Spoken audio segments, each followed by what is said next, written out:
7 апрел асосгузори сулҳу ваҳдати миллӣ пешвои миллат президенти ҷумҳурии Тоҷикистон муҳтарам Эмомалӣ Раҳмон дар маркази деҳоти Унҷии ноҳияи Бобожон Ғафурови вилояти Суғд майдони парчами давлатиро ифтитоҳ карданд.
баландии сутунпояи рамзи давлатдорӣ 50 метр буда матои парчам 7 метр паҳноӣ ва 14 метр дарозӣ дорад.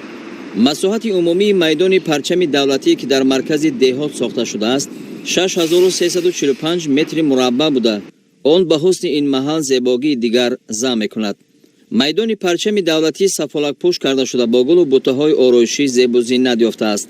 ба хотири таъмини истироҳату фароғати сокинону меҳмонон дар майдони парчами давлатӣ нишастгоҳҳои замонавӣ ва чароғпояҳои гуногун ҳаҷму гуногун шакл насб гардида фаввораҳо сохта шудааст. дар майдони парчам барои баргузор намудани чорабиниҳои фарҳангиву фароғатӣ шароит фароҳам буда он барои сайру гашт ва тамошои сокинон макони муносиб мебошад. иншоот мазкур дар доираи сиёсати созандаи роҳбарияти давлату ҳукумати ҷумҳурии Тоҷикистон ба истиқболи ҷашни умумимиллӣ сисолагии истиқлоли давлатӣ бо маблағҳои мақомоти иҷроияи давлатии ноҳияи Бобоҷон Ғафуров сохта шудааст. зимни шиносоии пешвои миллат муҳтарам Эмомалӣ Раҳмон бунёди майдони парчами давлатиро дар маркази деҳоти Унҷӣ дар самти баландбардоштани ҳисси ватандӯстиву худогоҳии ҷавонону наврасон ва гиромӣ доштани арзишҳои милливу давлатӣ муҳим арзёбӣ карданд.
ҳафтуми апрел асосгузори сулҳу ваҳдати миллӣ пешвои миллат президенти ҷумҳурии Тоҷикистон муҳтарам Эмомалӣ Раҳмон маркази таълимии вазорати корҳои дохилии ҷумҳурии Тоҷикистонро дар шаҳри Гулистони вилояти Суғд ифтитоҳ карда бо шароити таълим дар иншооти нав шинос шуданд.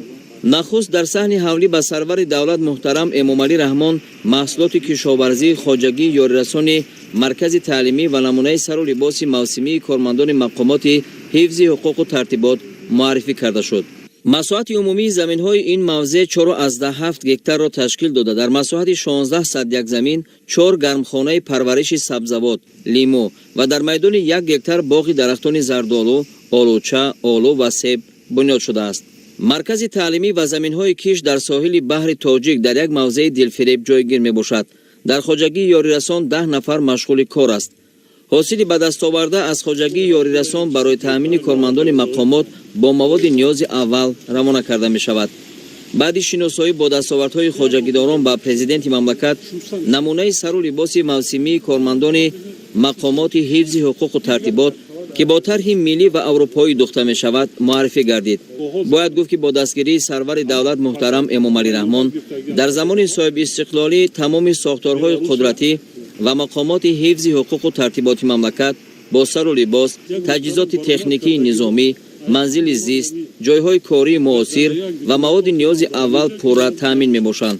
имрӯз бо ташаббуси асосгузори сулҳу ваҳдати миллӣ пешвои миллат муҳтарам ҷаноби олӣ маркази таълимии вазорати корҳои дохилӣ ба фаъолият дода шуд. маҳз дастгирии миллӣ буд ки мо имрӯз дар чунин шароити беҳтару хубтар ва барои кор ва фаъолияти мо шароит муҳайё карда шудааст. мо миннатдории хешро ба асосгузори сулҳу ваҳдати миллӣ пешвои миллат муҳтарам Эмомалӣ Раҳмон мерасонем. маркази таълимии вазорати корҳои дохилии ҷумҳурии Тоҷикистон дар шаҳри Гулистон аз 4 ошёна, толорҳои машғулиятҳо, ҳуҷраҳои корӣ, 6 ҳуҷраи истироҳатӣ, ошхона ва дар саҳни ҳавлӣ аз майдончаи варзишӣ оид ба футбол иборат мебошад. акнун баъди мавриди баҳрабардорӣ қарор додани иншоот барои кормандони вазорати корҳои дохилӣ дар вилояти Суғд баҳри такмили ихтисос ва омӯзиши донишҳои муосир шароити замонавӣ муҳайё гардид. президенти мамлакат муҳтарам Эмомалӣ Раҳмон ифтитоҳи иншоотро ба кормандони мақомот муборакбод гуфта онҳоро ба хизмати содиқона бар нафъи давлату миллат ва таъмини тартиботи ҷамъиятӣ ҳидоят карданд.